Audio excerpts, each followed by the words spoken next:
La lluvia caía a cántaros aquella noche de noviembre en Londres. Un viento gélido azotaba las calles empedradas, silbando entre los edificios sombríos. Dentro de su elegante casa de la calle Baker, John Bowlnoise, un respetado hombre de negocios, yacía muerto. Un solo disparo, certero y silencioso, había terminado con su vida. El inspector Davis, un hombre curtido por años de investigar los bajos fondos de la ciudad, examinaba la escena con meticulosa atención. La habitación, un estudio repleto de libros y papeles, parecía haber sido revuelta, aunque no de forma caótica. Algunos cajones estaban abiertos, otros cerrados, como si el asesino hubiera buscado algo específico. No había signos de forzamiento en las puertas ni en las ventanas. El arma del crimen, una pequeña pistola de calibre 22, estaba sobre la mesa, junto a un vaso de whisky medio vacío. Davis recogió la pistola con cuidado, observando la falta de huellas dactilares visibles. Una búsqueda exhaustiva de la habitación no arrojó más pistas significativas. El único testigo, el mayordomo, un hombre taciturno y de pocas palabras llamado Alfred, aseguró no haber oído ni visto nada. La investigación se centró en el círculo íntimo de Bowlnoise. Sus negocios, aparentemente prósperos, ocultaban una compleja red de deudas y rivalidades. Davis descubrió una serie de cartas anónimas que amenazaban a Bowlnoise, cartas llenas de rencor y acusaciones vagas. Cada una de ellas, sin embargo, carecía de firma o pista que pudiera conducir a su autor. Los días se convirtieron en semanas, y el misterio se profundizaba. Davis, a pesar de su experiencia, se sentía cada vez más frustrado. La falta de pruebas contundentes y la naturaleza enigmática del crimen lo llevaban a un callejón sin salida. Entonces, un pequeño detalle, una insignificante mancha de tinta en una de las cartas anónimas, le dio la clave para resolver el rompecabezas. Un análisis químico reveló la composición de la tinta, una tinta poco común que solo se utilizaba en una pequeña papelería del barrio. La papelería, dirigida por un anciano taciturno, condujo a Davis hasta un empleado, un joven con un pasado turbio y una gran deuda con Bowlnoise. El joven, presionado por la evidencia, confesó el crimen. Había asesinado a Bowlnoise por venganza, por una deuda que consideraba injusta. El extraño crimen de John Bowlnoise, finalmente, tenía una explicación. El señor Calloway Kidd era un caballero muy joven con un rostro avejentado, apergaminado por su propia avidez y enmarcado por un pelo negro azulado y una pajarita negra. Era el corresponsal en Inglaterra del colosal periódico estadounidense *Western Sun*, descrito con buen humor como el «crepúsculo naciente». Esta denominación aludía a una grandilocuente declaración periodística, atribuida al propio señor Kidd, en la que se conjeturaba que el sol saldría por el oeste si los ciudadanos estadounidenses lo empujaran un poco más. Sin embargo, quienes se burlan del periodismo estadounidense desde la perspectiva de tradiciones más maduras olvidan una cierta paradoja que lo redime en parte. Mientras que el periodismo estadounidense permite una vulgaridad pantomímica de la que se libra el inglés, también muestra una excitación real acerca de los problemas intelectuales más serios, de los cuales los periódicos ingleses son inocentes o incapaces. El *Sun* estaba repleto de las materias más solemnes, tratadas del modo más ridículo. En él, cuando un discreto académico de Oxford, John Bowlnoise, publicó en la oscura *Natural Philosophy Quarterly una serie de artículos que cuestionaban puntos débiles de la teoría de la evolución de Darwin, su trabajo no tuvo repercusión en la prensa inglesa. La teoría de Bowlnoise, que postulaba un universo relativamente estacionario sujeto a convulsiones periódicas de cambio, una perspectiva catastrofista, sí halló eco en algunos círculos de Oxford. Sin embargo, la recepción en Estados Unidos fue radicalmente distinta. Varios periódicos estadounidenses consideraron el desafío de Bowlnoise un acontecimiento de gran importancia, llegando a proyectar su figura con considerable énfasis en sus páginas. Esta paradoja resultó en una curiosa disonancia. Artículos inteligentes y entusiastas aparecían bajo titulares que parecían obra de analfabetos maníacos. Ejemplos de ello serían titulares como «Los trapos sucios de Darwin. Su crítico, Boulnois, destapa sus debilidades», o tal vez, como dictaba El Pensador, «Manténgase catastrofista». Mr. Calhoun Kidd, del Western Sun se disponía a entrar, con su pajarita y su semblante lúgubre, en la pequeña casa a las afueras de Oxford donde vivía el pensador Boulnois, felizmente ignorante de semejantes titulares. Ese desgraciado filósofo, en un momento de aturdimiento, había consentido en recibir al entrevistador, citándolo a las 9 de la noche. La última luz del crepúsculo se cernía sobre Cumor y las colinas boscosas. El romántico estadounidense, desorientado por los alrededores, dudaba del camino. Al ver la puerta abierta de una antigua posada, entró para preguntar. Tocó el timbre de recepción y esperó un momento hasta que alguien acudió. Solo había un hombre, delgado y pelirrojo, vestido con ropa informal y de aspecto tosco. Bebía un whisky barato, pero fumaba un excelente cigarro. El whisky, sin duda, era de la casa. El cigarro, en cambio, parecía importado de Londres. Nada podía contrastar más con la pulcra y cínica serenidad del joven estadounidense. Sin embargo, algo en su pluma, en su cuaderno de notas abierto y, tal vez, en la expresión alerta de sus ojos azules, le indicó con certeza que se encontraba ante un colega periodista. «¿Puede hacerme un favor?», preguntó Kidd, con la cortesía propia de su nación. «¿Podría decirme dónde se encuentra Grey Cottage, la casa del señor Boulnois?» «Está a unas yardas, siguiendo el camino», dijo el hombre pelirrojo, girando su cigarro. «Yo mismo pasaré por allí dentro de unos minutos, pero seguiré hasta Pendragon Park para ver qué sucede». «¿Qué es Pendragon Park?», preguntó Calhoun Kidd. La pregunta resonó en el silencio del estudio, interrumpiendo el suave susurro del viento que se colaba por la ventana. El viejo mapa, desgastado por el tiempo y repleto de anotaciones crípticas, yacía sobre la mesa entre ellos. Calhoun, con la impaciencia grabada en sus rasgos, esperaba una respuesta. La tensión era palpable. Él necesitaba saber, necesitaba comprender el misterio que Pendragon Park representaba, el enigma que lo había traído hasta allí, a ese lugar apartado y silencioso, en busca de respuestas que parecían ocultarse tras una cortina de sombras y secretos. ¿La casa de Sir Claude Champion? ¿Acaso no ha venido usted para eso?, preguntó el periodista, mirándolo con cierto asombro. «Es usted periodista, ¿verdad?» «He venido a ver al señor Boulnois», dijo Kidd. «He venido a ver a la señora Boulnois», replicó el otro. «Pero no la he encontrado en casa». Una risa desagradable se le escapó. Su boca se arrugó en una mueca que no prometía nada bueno. «¿Está interesado en las teorías catastrofistas?», preguntó el asombrado estadounidense. «Yo estoy interesado en catástrofes, y se van a producir varias», respondió su colega con tono tenebroso. «Mi ámbito es turbio, y nunca he pretendido que no lo fuera». Dicho esto, golpeó el suelo con el pie. De algún modo, se percibía en él la educación de un caballero. El periodista estadounidense lo observó con mayor atención. Su rostro, pálido y demacrado, parecía cargado de pasiones formidables a punto de desatarse, pero a la vez inteligente y sensible. Vestía con ropa vasta y descuidada. Sin embargo, lucía una buena sortija de sello en uno de sus largos y finos dedos.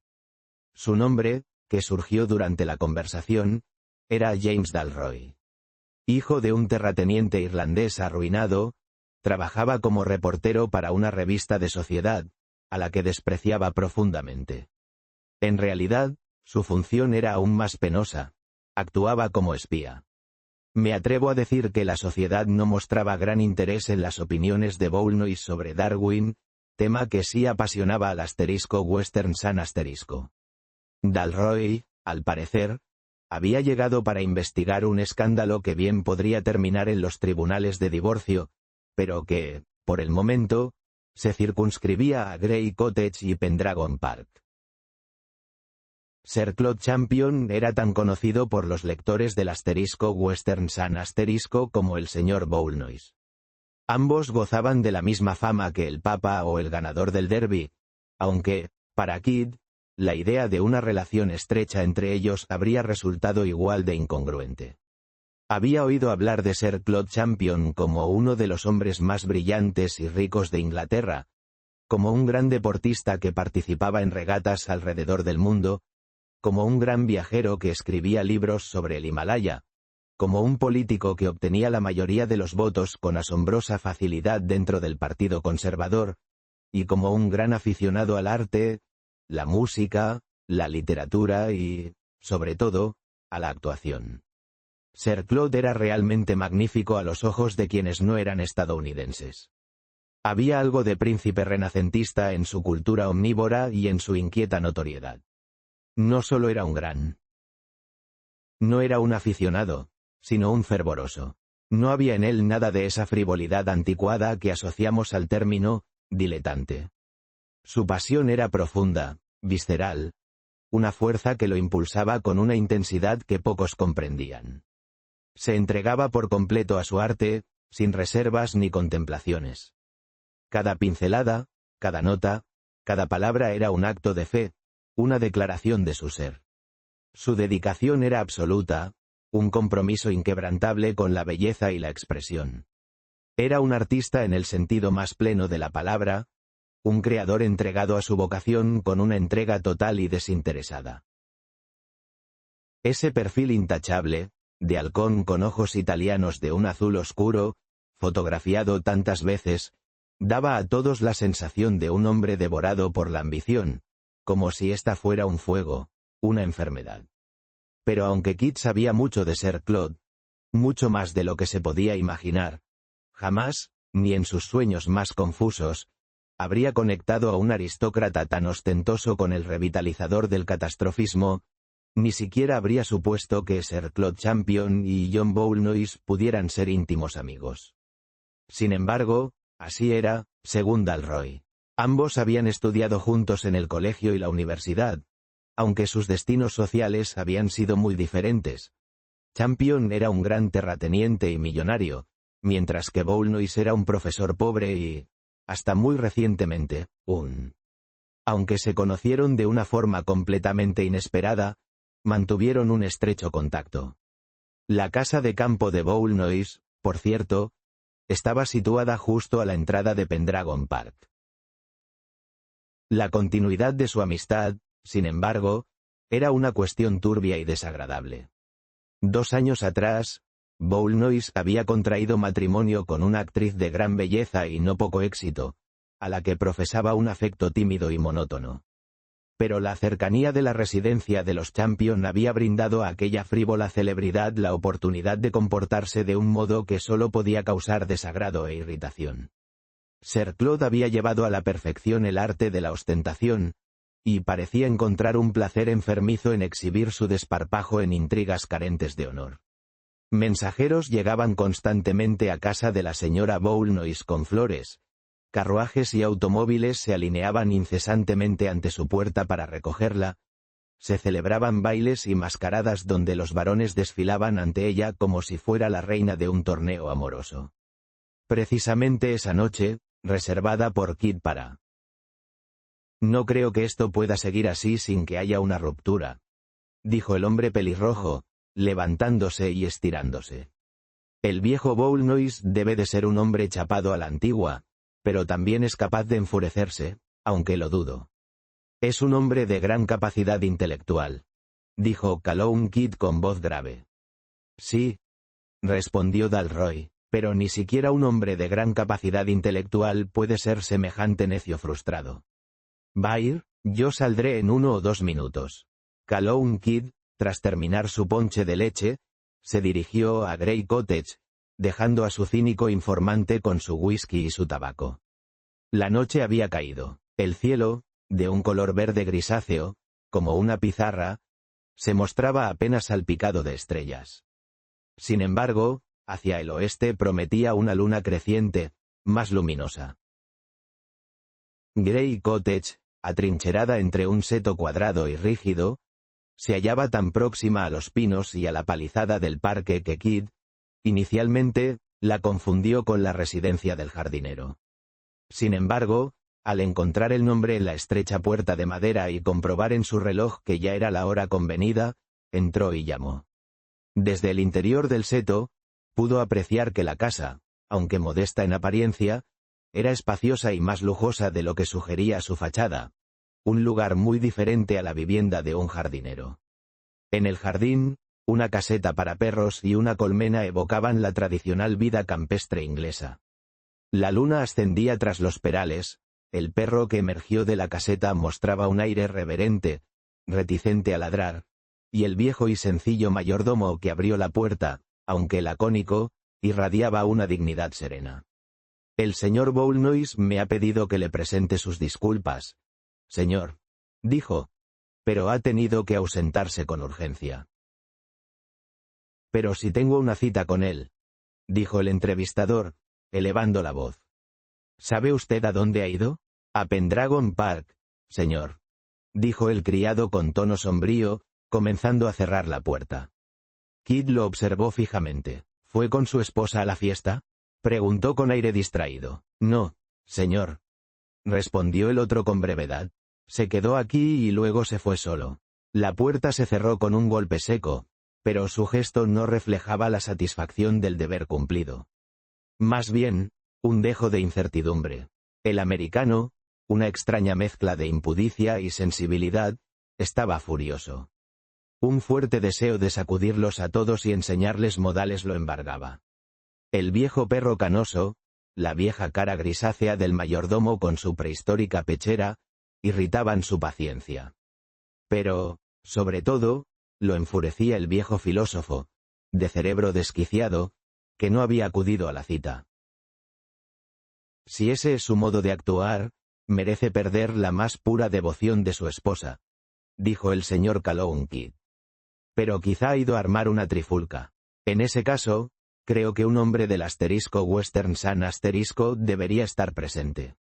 Doblando la esquina, emprendió el camino por la larga avenida de pinos que conducía, en abrupta perspectiva, a los jardines interiores de Pendragon Park.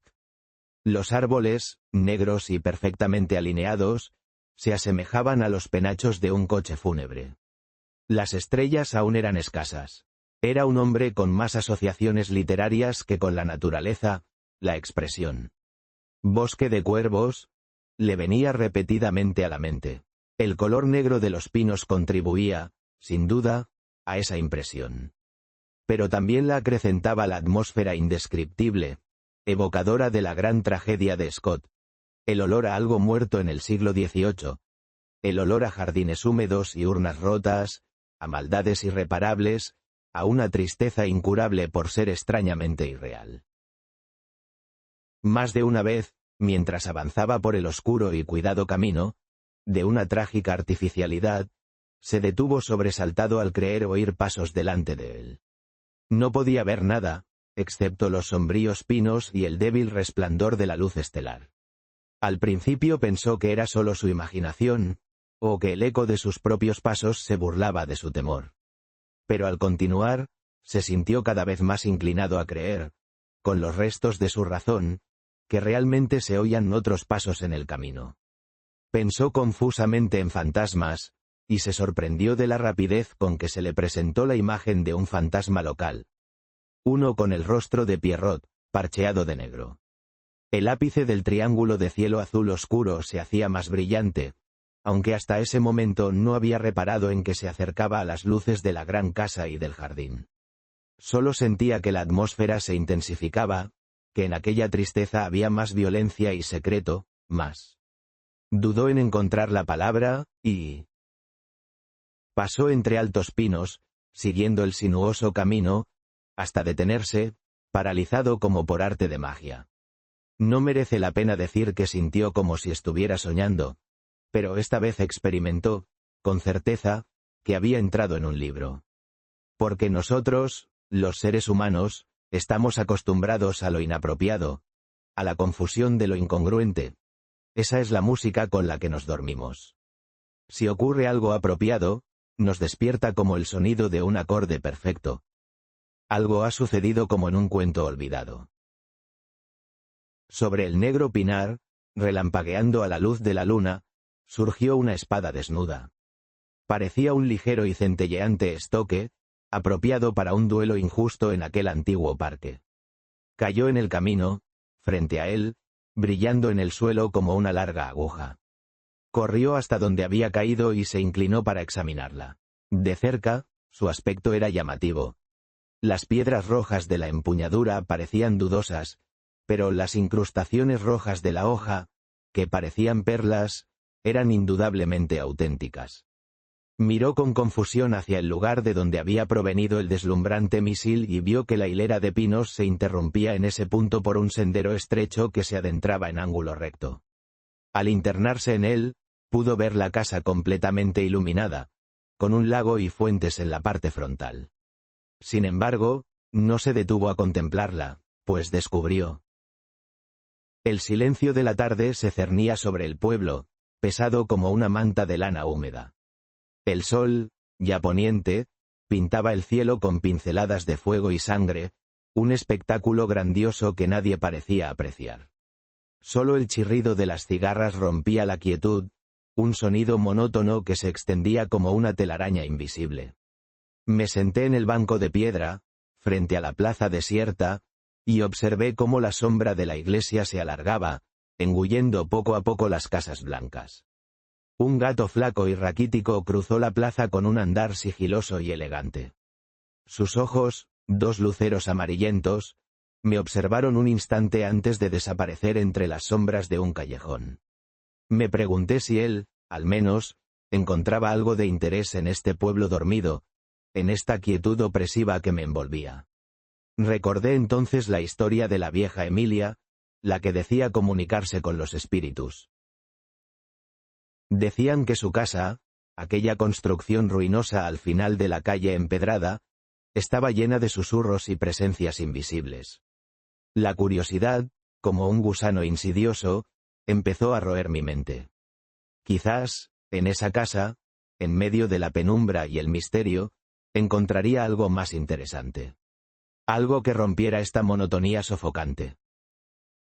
Sobre una de las lomas del jardín, se erguía una de esas pequeñas y pintorescas sorpresas comunes en los jardines antiguos. Una colina redonda, una cúpula de hierba coronada por tres macizos concéntricos de rosas y rematada por un reloj de sol. Kidd observó cómo el elegante reloj se recortaba oscuro contra el cielo, semejante a la aleta dorsal de un tiburón, y cómo la luz lunar acariciaba en vano su indolente superficie. Pero, además, vio algo que lo inquietó, aunque solo por un instante, la figura de un hombre. Aunque solo pudo verla un segundo, y aunque vestía de una forma extraña, incluso increíble, embutida de los pies a la cabeza en un traje carmesí con destellos dorados, supo de quién se trataba. Esa cara blanca, elevada al cielo, afeitada y tan artificialmente joven, como la de Byron, con una nariz romana, esos rizos negros con vetas grises, todo ello lo había visto en los 1000 retratos públicos de Sir Claude Champion.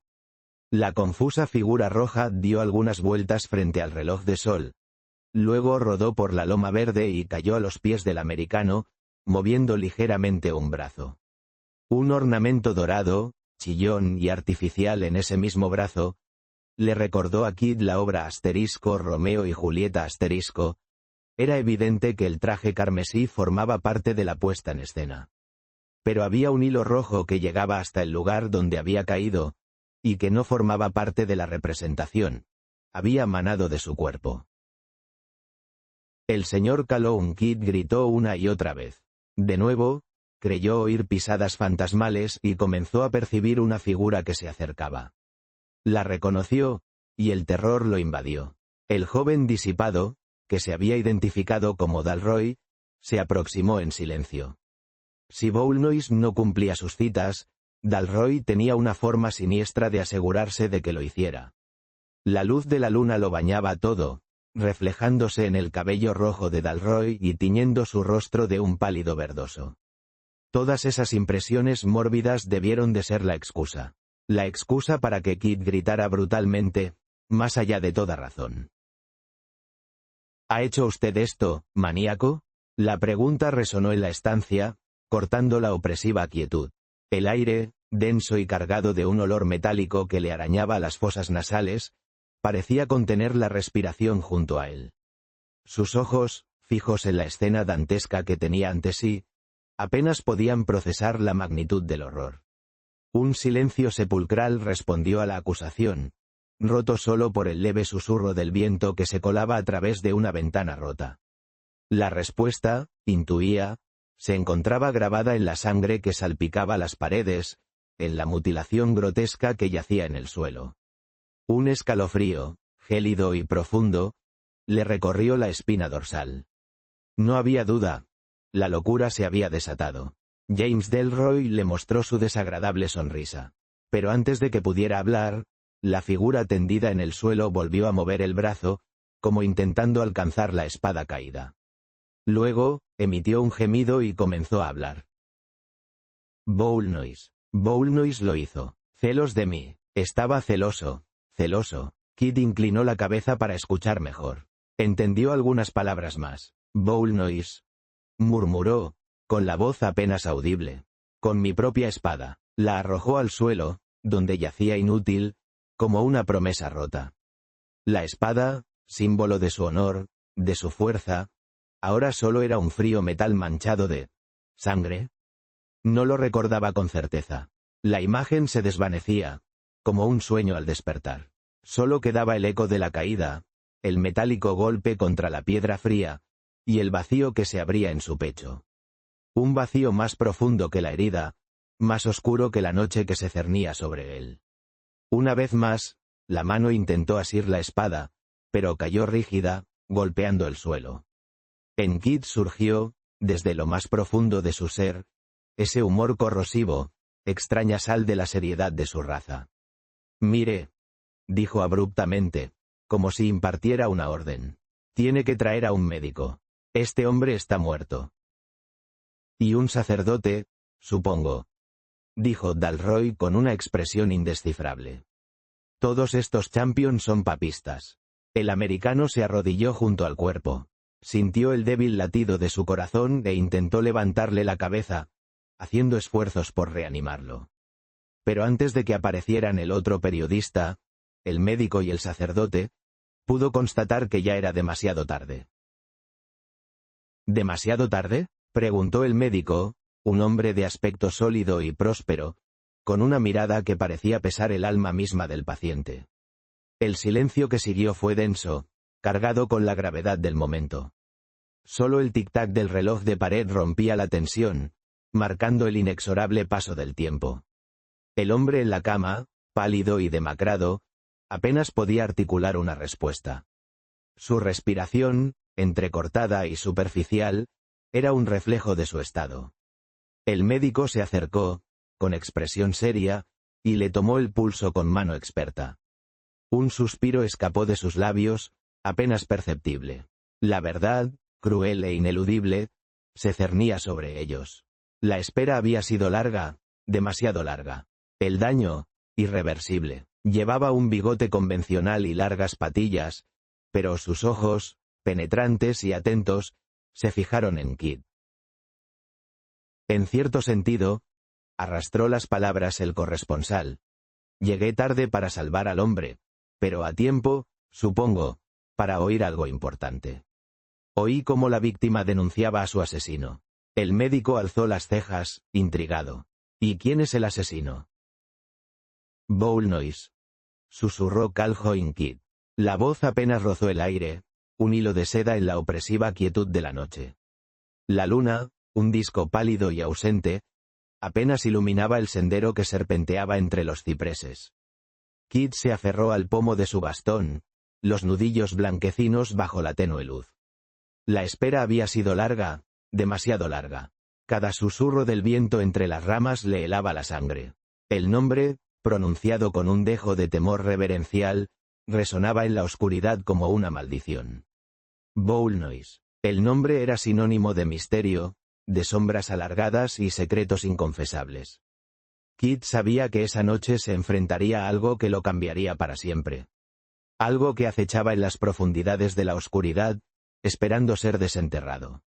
El médico lo miró fijamente, con una ceja arqueada, pero no lo contradijo. El sacerdote, una figura rechoncha que permanecía discretamente en segundo plano, dijo con tranquilidad. Según me han dicho, el señor Boulnois no iba a venir a Pendragon Park esta noche. La noticia me sorprendió, aunque no tanto como la presencia de un coche aparcado junto al estanque. Un coche que, a la luz de la luna, reconocí como el suyo. Un Bentley, oscuro y elegante, como él mismo. Me acerqué con cautela, con el corazón latiendo con una mezcla de curiosidad y aprensión. La ventanilla del conductor estaba ligeramente bajada y, a través del cristal, pude ver un perfil familiar iluminado por el tenue resplandor del salpicadero. Era él, sin duda. Pero, ¿qué hacía allí, a esa hora, si se suponía que no debía estar en Pendragon Park? La pregunta resonaba en mi mente, tan insistente como el canto de los grillos en la noche. Así es, dijo el yanqui, malhumorado. Estoy en situación de aportar a este viejo país un dato o dos. Sí, señor, John Boulnois tenía previsto quedarse en casa anoche, pues habíamos concertado una cita allí. Pero John Boulnois cambió de opinión. John Boulnois abandonó repentinamente su casa y vino a este maldito parque hace una hora. Así me lo ha dicho su mayordomo. Creo que tenemos lo que la policía suele llamar la clave del crimen. ¿Han avisado a la policía, por cierto? Sí, dijo el doctor. Pero no debemos alarmar a nadie más por ahora. Debemos proceder con cautela. La situación es delicada, y una reacción en cadena de pánico solo empeoraría las cosas. Necesitamos tiempo para evaluar completamente la extensión del problema y desarrollar un plan de acción efectivo. Mientras tanto, mantendremos la información restringida al personal médico esencial. Su cooperación será crucial para mantener la calma y asegurar el bienestar de todos. ¿Lo sabe la señora Boulnois?, preguntó James Dalroy. La pregunta colgaba en el aire, tan pesada como la atmósfera cargada de la tarde. El silencio que siguió fue denso, interrumpido solo por el tic-tac insistente del reloj de pared. Esperaba una respuesta, una confirmación o una negación, pero solo encontró la mirada inescrutable de su interlocutor. La tensión se hacía palpable. Una vez más, Kit sintió el deseo irracional de golpearlo en la boca. El impulso, repentino y visceral, lo sorprendió. Se contuvo, por supuesto, pero la imagen del puño impactando contra la mandíbula del otro hombre permaneció, vívida y tenaz, en su mente. No se lo he dicho, dijo el médico con rudeza. Pero la policía ya está aquí. El pequeño sacerdote se había alejado hasta el camino principal. Ahora regresaba, portando una espada que, junto a su figura regordeta, parecía excesivamente larga y teatral, una imagen incongruente entre lo clerical y lo profano. Antes de que llegue la policía, dijo con tono disculpador, ¿alguien tiene fuego? El periodista estadounidense extrajo un encendedor del bolsillo. El sacerdote lo tomó y, sosteniendo la espada por el centro, la examinó con extremo cuidado. Después, sin observar la punta ni la empuñadura, se la entregó al doctor. Me temo que no puedo serles de ayuda, dijo con un breve suspiro. Buenas noches, caballeros. Me despido. Por el sendero oscuro se encaminó hacia la casa. Sus manos, dobladas a la espalda, y la cabeza inclinada delataban su actitud pensativa. El resto del grupo se dirigió rápidamente hacia la entrada, donde un inspector y dos agentes conversaban con el portero. El pequeño sacerdote, sin embargo, aminoró el paso en la penumbra del bosque y, finalmente, se detuvo en la escalinata de la casa como fulminado. Era su manera silenciosa de reconocer una aproximación igualmente silenciosa. A su encuentro se acercaba una presencia que habría satisfecho incluso las exigencias de Cologne Kid en cuanto a un fantasma hermoso y aristocrático. Era una mujer joven, vestida con un traje de satén plateado de estilo renacentista. Llevaba el cabello dorado recogido en 2 largas trenzas, y su rostro, asombrosamente pálido entre ellas, parecía recamado de oro y marfil, como el de las estatuas griegas. Pero sus ojos brillaban intensamente, y su voz, aunque baja, poseía un tono confidencial. «Padre Brown», dijo, la voz, apenas un susurro, flotaba en el aire denso y cargado de incienso. Él se volvió. La figura oscura, apenas perceptible en la penumbra de la capilla, era un hombre pequeño y encorvado, con un sombrero de ala ancha que le ocultaba la mayor parte del rostro. Esperaba paciente, como una sombra expectante. «¿Señora Boulnois?», respondió con seriedad. La contempló un instante y luego dijo: «Ya veo que sabes lo de Sir Claude». El silencio que siguió fue denso, pesado como una losa de plomo sobre el pecho. No era necesario responder. La pregunta, en sí misma, era una confirmación. Sus ojos, oscuros y profundos como pozos sin fondo, se clavaron en los míos, buscando, quizás, una respuesta que ya conocía. Un escalofrío recorrió mi espalda, a pesar del calor sofocante de la tarde. La noticia, aún reciente, se sentía ahora como una herida abierta, supurante y dolorosa. Sir Claude, el nombre resonaba en el aire, cargado de una historia que ambos compartíamos, una historia de secretos, de promesas rotas y de un pasado que se negaba a permanecer enterrado. Su muerte, inesperada y violenta, había dejado un vacío, un hueco inmenso en el tejido de nuestras vidas. Un vacío que, temía, nunca podría ser llenado. El peso de la responsabilidad me aplastaba. Sabía lo que esperaba de mí, lo que se esperaba de nosotros. El silencio, sin embargo, se prolongó, un silencio que hablaba más que 1000 palabras. Un silencio que, en su inmovilidad, contenía la promesa de una tormenta inminente. «¿Cómo sabe que lo sé?», preguntó con firmeza. Él no respondió a la pregunta. En su lugar, formuló otra. «¿Ha visto a su esposo?». La pregunta, seca y cortante, resonó en el silencio de la habitación. El agente, un hombre corpulento con la mirada cansada, se limitó a asentir lentamente.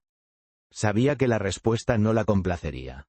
Había pasado una semana desde la desaparición de don Ricardo, y la angustia de doña Elena era palpable, un peso tangible en el aire enrarecido del salón. Las cortinas, pesadas y carmesí, apenas dejaban filtrar la luz crepuscular. El ambiente era opresivo, cargado de un silencio que parecía gritar la ausencia del dueño de casa. Doña Elena, de pie junto a la ventana, parecía una figura fantasmal, su vestido negro acentuaba la palidez de su rostro. Sus ojos, hundidos y oscuros, reflejaban una pena profunda, un vacío que ninguna palabra podía llenar. El agente se acercó con cautela, consciente de la fragilidad de la mujer. No había mucho que pudiera decir. Las investigaciones seguían su curso, pero las pistas eran escasas, frustrantes. La desaparición de don Ricardo parecía envuelta en un misterio impenetrable. Solo el tiempo, pensó, podría arrojar algo de luz sobre este enigma. «Mi esposo está en casa», dijo ella. «No tiene nada que ver con esto. Está trabajando. No lo involucren». No objetó la afirmación. La mujer se acercó con una intensa expresión en el rostro. «¿Tengo que decirle algo más?», preguntó con una sonrisa un tanto temerosa. «No creo que él lo haya hecho, y usted tampoco lo cree». El padre Brown la miró fijamente a los ojos. Asintió con gravedad. «Padre Brown», dijo la dama. «Le voy a contar todo lo que sé, pero antes quiero pedirle un favor. ¿Podría decirme por qué no ha llegado a la conclusión de que John es culpable, como creen los demás? No importa lo que yo diga. Estoy al tanto de las murmuraciones y de las apariencias que hablan en su contra». El padre Brown se mostró confuso y se pasó la mano por la frente. Un gesto casi imperceptible, pero que delataba la turbación que lo embargaba. La escena ante él, un amasijo de sombras y silencios, parecía resistirse a ser descifrada. La verdad, intuía, se ocultaba tras una máscara de aparente inocencia. «2 detalles», dijo, al menos uno trivial, el otro vago. Pero ambos contradicen la idea de que el señor Boulnois haya sido el asesino. Volvió su rostro redondo hacia las estrellas. Su mirada, ausente, se perdía en la inmensidad del cielo nocturno. Un silencio profundo, roto solo por el susurro del viento, envolvía la escena. Sus pensamientos, como las estrellas mismas, se dispersaban en la oscuridad, distantes e inalcanzables. Primero, el detalle, algo vago. Suelo darle mucha importancia a las ideas vagas. Todas esas cosas que no llegan a ser una prueba son las que terminan por convencerme. Creo que la imposibilidad moral es la mayor de las imposibilidades. Solo conozco muy superficialmente a su esposo, pero creo que este crimen que se le atribuye, tal como se ha concebido generalmente, es algo muy parecido a una imposibilidad moral. Por favor, no me malinterprete y crea que no considero a Boulnois vil. Cualquiera puede ser vil, tan vil como quiera. Podemos dirigir nuestra voluntad moral, pero, por regla general, no podemos cambiar nuestras inclinaciones instintivas ni nuestro modo de hacer las cosas.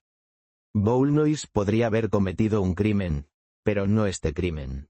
No habría sacado la espada de Romeo de su romántica vaina. No habría golpeado a su enemigo sobre el reloj de sol, como en una suerte de altar. No habría dejado el cuerpo entre las rosas, ni tampoco habría lanzado la espada entre los pinos. Si Boulnois. ¡Ah!, exclamó ella, mirándolo con ojos como diamantes. La luz del atardecer se reflejaba en ellos, intensificando su brillo. Y lo trivial, dijo Brown. Era esto.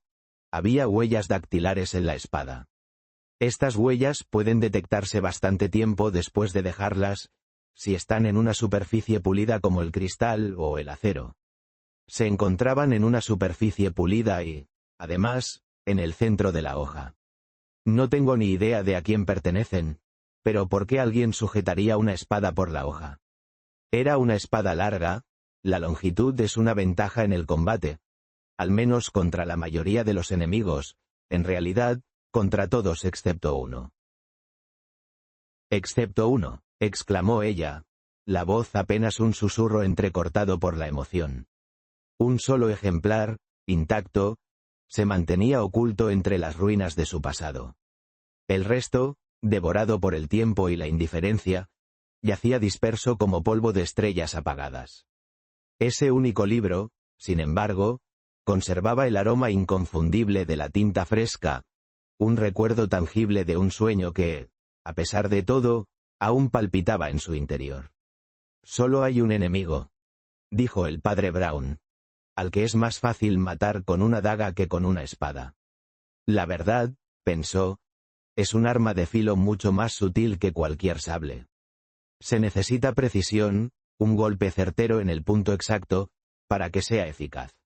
Una espada, por el contrario, puede herir sin llegar a matar, puede provocar un daño superficial que incluso sirva para disimular la verdadera herida. La verdad, en cambio, no admite medias tintas, o mata o no hace nada. Y en este caso, pensaba el padre Brown, era necesario matar. Ya lo sé, dijo la mujer, a uno mismo. Se lo había repetido tantas veces, como un mantra, que ya casi no le dolía.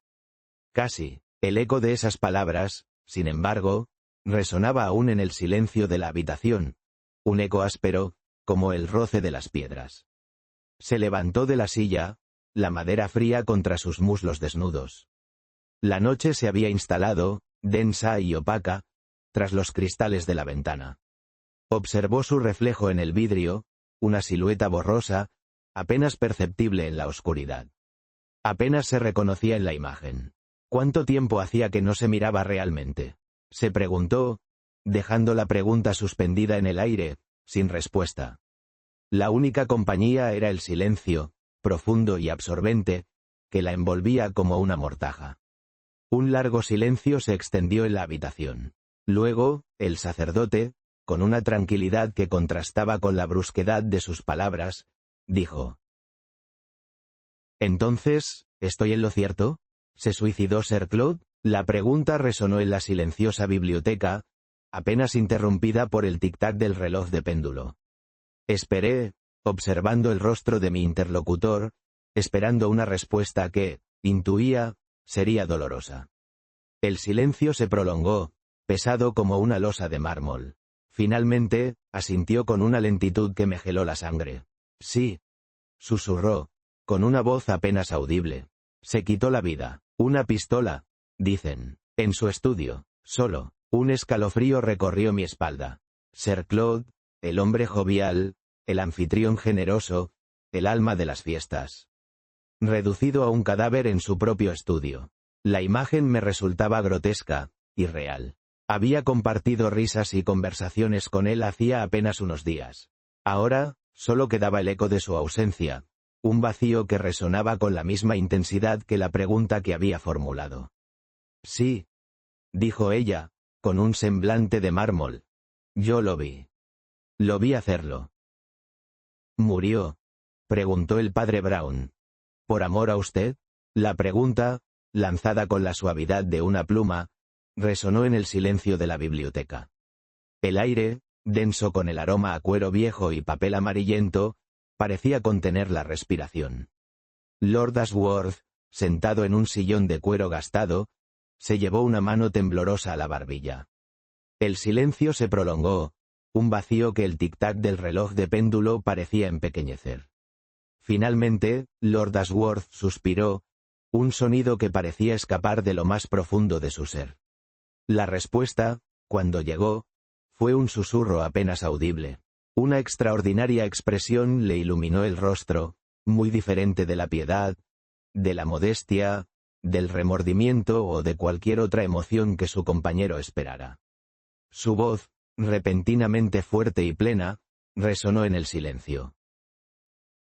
No creo, dijo ella, que yo le importara. Odiaba a su esposo. Su indiferencia era un cuchillo afilado que giraba lentamente en su estómago. Una indiferencia que se extendía más allá del simple desamor, hasta alcanzar la fría indiferencia de un extraño.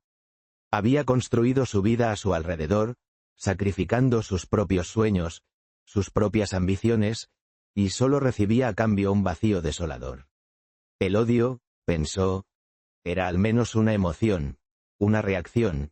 La indiferencia era la muerte en vida. ¿Por qué?, preguntó el otro, girando su redonda cara del cielo hacia la dama. Odiaba a mi esposo. Es extraño. No sé cómo expresarlo con exactitud. No era un odio visceral, ni siquiera una rabia constante. Era algo más sutil, más corrosivo, como una lenta intoxicación. Un descontento profundo, una insatisfacción que se anidaba en el alma y se extendía, silenciosa y tenaz, por cada rincón de mi ser. Era un sentimiento que se alimentaba de pequeñas cosas, de gestos insignificantes, de silencios prolongados, de miradas que no se encontraban. Un odio que crecía en la sombra, sin que yo pudiera comprender del todo su origen ni su fuerza. Quizás era la ausencia de algo, la falta de una chispa, de una conexión que nunca llegó a existir. O quizás, simplemente, la constatación de una profunda incompatibilidad, un error irremediable. Sí, dijo Brown con paciencia. Porque mi esposo no la odiaba. Él simplemente, se había cansado de la monotonía, del silencio que se había instalado entre ellos como una losa de piedra, del peso invisible de una ausencia que, paradójicamente, los mantenía unidos. Una ausencia que se había convertido en presencia, en un fantasma que habitaba su casa, sus silencios, sus sueños. No era odio, no. Era una fatiga profunda, un agotamiento que se extendía más allá del cuerpo, hasta el alma misma. Una renuncia silenciosa, una rendición sin batalla.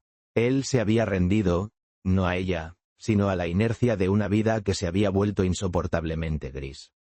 Y ella lo sabía, lo sentía en el aire, en la frialdad de sus manos, en la lejanía de su mirada. Lo sabía, aunque se aferrara a la esperanza, a la vana ilusión de que todo podía volver a ser como antes. Pero ya no era posible. El tiempo, ese implacable río, se los había llevado. Los había separado, sin violencia, sin drama, solo con la inexorable lentitud de la costumbre, la monotonía, la ausencia. El padre Brown se limitó a asentir y pareció seguir escuchando. Difería de la mayoría de los detectives, reales o ficticios, en un detalle crucial. Nunca simulaba incomprensión cuando, en realidad, la había comprendido perfectamente. La señora Boulnois prosiguió su discurso, con la misma expresión ardiente de certeza. Sus palabras, pronunciadas con una convicción inquebrantable, resonaban en la silenciosa habitación. Parecía poseída por una verdad incuestionable, una verdad que solo ella parecía comprender. La intensidad de su mirada, fija y penetrante, hipnotizaba a quienes la escuchaban. No había lugar para la duda en sus palabras. Cada frase era un martillo que golpeaba con fuerza la pared de la incredulidad. Mi esposo, dijo, es un gran hombre. Sir Claude Champion no lo era. Solo era un hombre famoso y exitoso. Mi esposo jamás ha sido famoso ni exitoso, y es la solemne verdad que jamás ha aspirado a ello. Cree que puede hacerse menos famoso por sus pensamientos que por fumar cigarrillos. En ese aspecto, hace gala de una estupidez espléndida. Jamás ha madurado. Seguía admirando a Champion del mismo modo que lo admiraba en la escuela. Lo admiraba como hubiera admirado un truco de magia, pero jamás habría concebido la envidia que Champion sentía. Y Champion deseaba ser envidiado. Se volvió loco y se suicidó por ello. Sí, dijo el padre Brown. Creo que comienzo a comprender. La obsesión del señor Fleming por la perfección, su meticulosa búsqueda de la simetría en todo, desde la disposición de los libros en sus estantes hasta la distribución de los muebles en sus habitaciones, todo eso, en realidad, ocultaba algo. Una profunda inseguridad, una fragilidad que intentaba disimular tras una fachada de orden impoluto. La casa, con su inquietante simetría, era una jaula dorada, una prisión autoimpuesta. Él, el cuidador de esa perfecta prisión, era su propio prisionero. La muerte de su esposa, tan repentina, tan incongruente con la rígida estructura de su vida, había roto el equilibrio. El asesinato, por supuesto, no fue un acto aleatorio. Fue la consecuencia inevitable de una mente obsesionada por el control, incapaz de aceptar el caos intrínseco de la vida, el desorden inherente a la muerte. El desorden, la asimetría, era lo que él, con tanto empeño, había intentado evitar. Y la muerte de su esposa, esa irrupción brutal en su mundo perfectamente ordenado, lo había desequilibrado por completo. La respuesta, por tanto, estaba en la ruptura de la simetría, en la disonancia. En la única cosa que él no había podido controlar. «Oh, ¿no lo ve?», exclamó. Todo lo había planeado como si fuera un escenario. Champion le había construido una casita a John en la entrada de la suya, como la de un sirviente, para hacerle sentir su fracaso, pero él jamás lo sintió. Nunca pensaba en esas cosas, al menos no más que un león con la mente ausente. Champion podía irrumpir en el momento más inoportuno, en plena comida familiar, con algún regalo sorprendente, con el anuncio de una expedición o de una visita exótica. John lo aceptaba o lo rechazaba con amable indiferencia, como un escolar perezoso que asiente o disiente sin mayor interés. John no cambió nada en 5 años, y Sir Claude se convirtió en un monomaníaco. Y jamás les contó, dijo el padre Brown con voz soñadora, con cuántas cosas los había honrado el rey. Tras una breve pausa, continuó. Nada de lo que me rodea me importa mientras veo a Mordecai, el judío, sentado ante la puerta. Su figura, encorvada bajo el peso de los años y la tristeza, me impide concentrarme en cualquier otra cosa. La puerta de madera oscura, desgastada por el tiempo, enmarca su silenciosa presencia. Me pregunto qué pensamientos le ocupan la mente, qué historias guarda su mirada cansada. La inmovilidad de su postura, la quietud de su persona, lo domina todo. No puedo ignorarlo. Su sola presencia allí, ante la puerta, anula el resto del mundo. Llegó la crisis, siguió Mistress Bowlnoise, cuando logré persuadir a John para que me diera algunas de sus especulaciones científicas para enviarlas a una revista. Empezó a concitar la atención, especialmente en América, y un periódico solicitó entrevistarlo. Cuando Champion, quien era entrevistado casi a diario, tuvo conocimiento de esas migajas de éxito de su inconsciente rival, su odio diabólico se desató. Entonces comenzó a urdir esa enfermiza victoria sobre mi amor y mi honor, que ha sido tema de conversación en la sociedad. Me preguntará por qué permití esas atroces atenciones.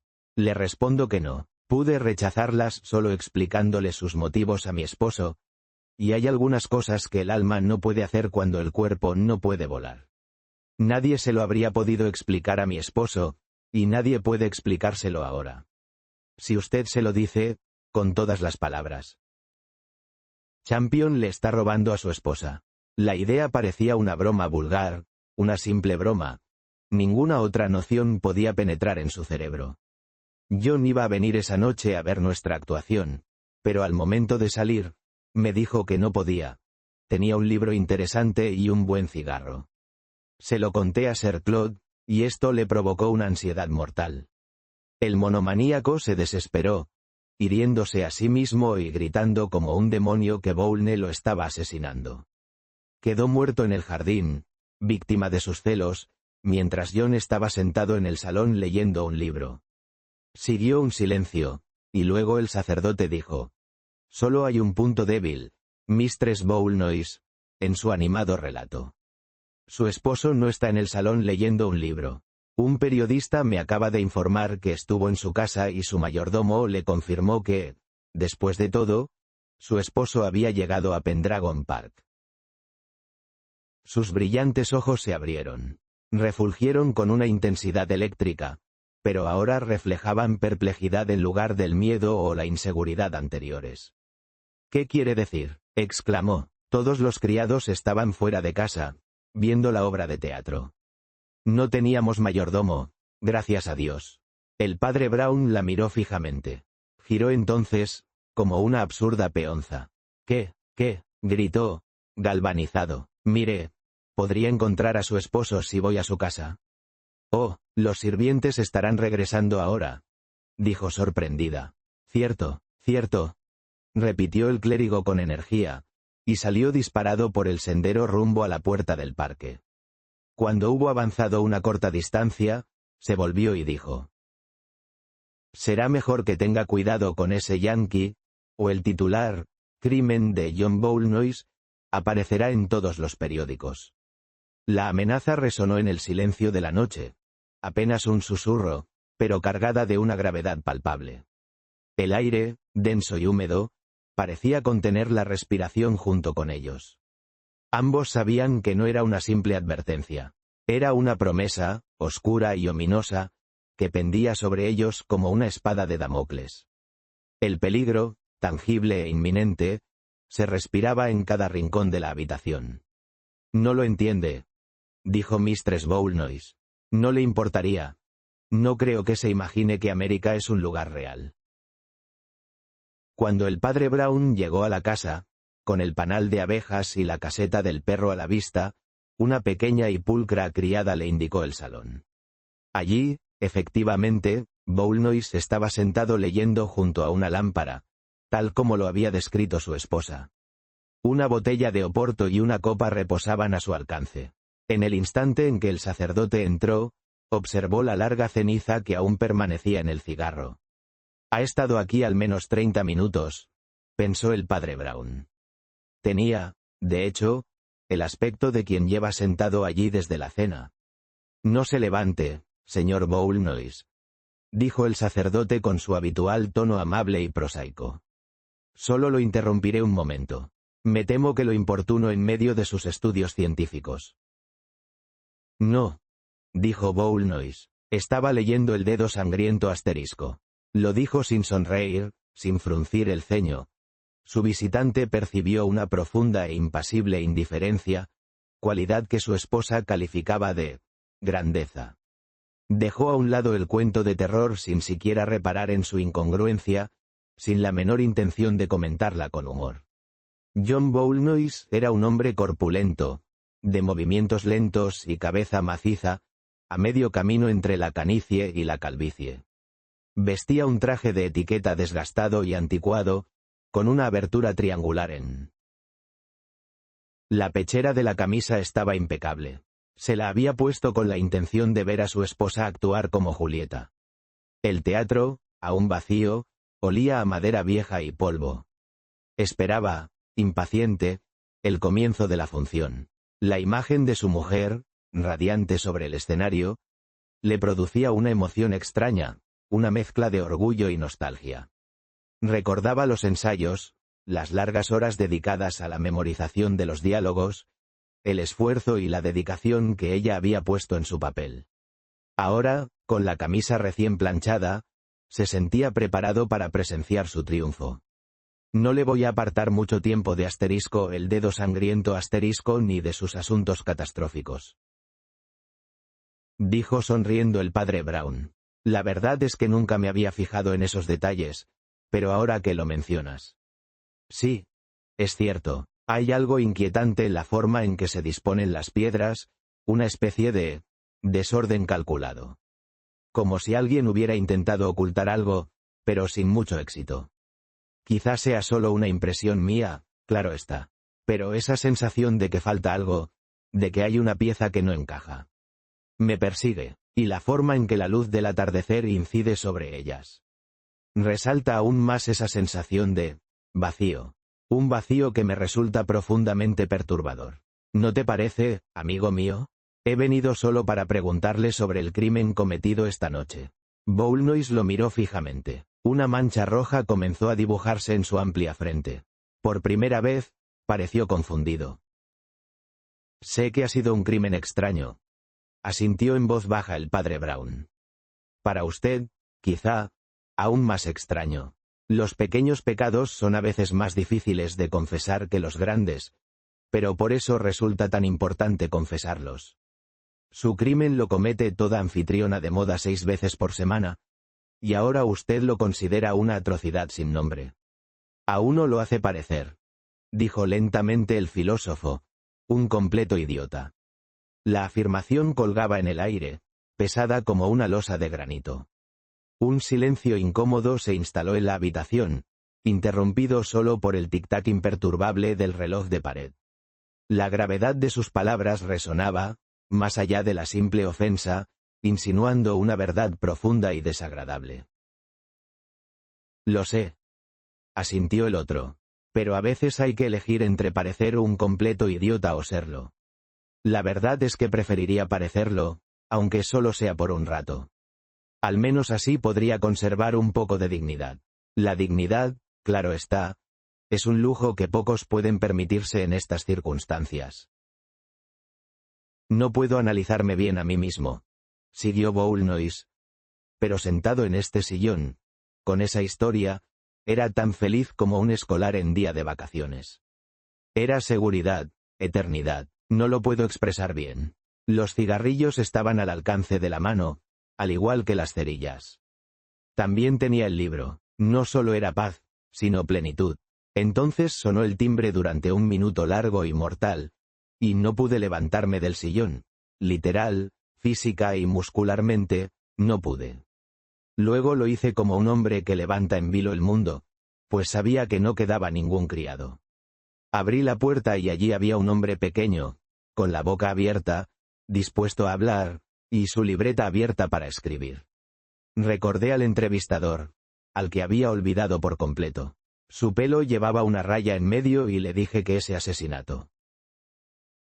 Comprendo, dijo el padre Brown. He estado allí. La casa era una monstruosidad de piedra gris, desafiante y sombría, incluso bajo el sol de la tarde. Recordaba vagamente el olor a humedad y a tierra, un aroma persistente que se aferraba a la memoria como una garra. El jardín, o lo que quedaba de él, era un laberinto de maleza y escombros, un reflejo perfecto del estado de ánimo que reinaba en su interior. Había algo inquietante en el silencio, un silencio que parecía vibrar con una energía contenida, casi palpable. Un silencio que gritaba más que cualquier sonido. Me detuve un momento, observando la fachada desvencijada, imaginando las historias que sus muros podrían contar si pudieran hablar. Historias de alegrías y tristezas, de amor y odio, de vida y muerte. Historias que, de alguna manera, estaban grabadas en la misma piedra. Y entonces, recordé la razón de mi visita, la razón por la que había regresado a este lugar tan desolado. El misterio que me había traído hasta aquí, un misterio que se negaba a ser desentrañado. Yo no he cometido ningún asesinato, continuó el catastrofista con suavidad.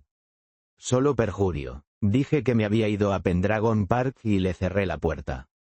Ese es mi crimen, padre Brown, y no sé qué pena me puede corresponder por ello. Yo no aplico ninguna pena, dijo el sacerdote, recogiendo pesadamente su sombrero y su paraguas con aire divertido. Todo lo contrario, he venido especialmente para quitarle la pequeña pena que, de otro modo, habría seguido a su pequeña ofensa. ¿Y cuál es la pequeña pena?, preguntó Boulnoise, sonriendo, de la que he tenido tanta suerte de quedar liberado. La de ser ahorcado, dijo el padre Brown, con una expresión que no revelaba si se trataba de una broma macabra o una seria consideración. El silencio que siguió fue denso, pesado como la soga misma de la que hablaba. Solo el tic-tac del reloj de pared parecía romper la tensión, un latido mecánico en la quietud de la habitación. Luego, con una lentitud que acentuaba el dramatismo de la situación, añadió: «Es una muerte singularmente desagradable». Fin de la historia. Si te gustó, dale like, suscríbete, y cuéntanos en los comentarios qué parte fue tu favorita. Nos vemos en la próxima aventura.